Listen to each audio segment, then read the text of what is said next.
Коя е тази забележителност? Мими?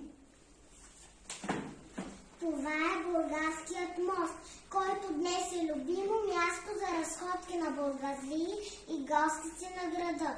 На моста всяка година на 6 януари Йорданов ден се извършва тържествен молебен за християнския празник Богоявление.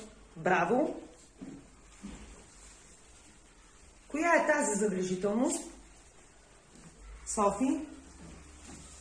Това е централната железопътна гара в Бургас. Тя е сред първите железопътни гари в България и е много важна при пътуване с влакове и страната. Сградата е обявена за архитектурен паметник. Браво, Софи!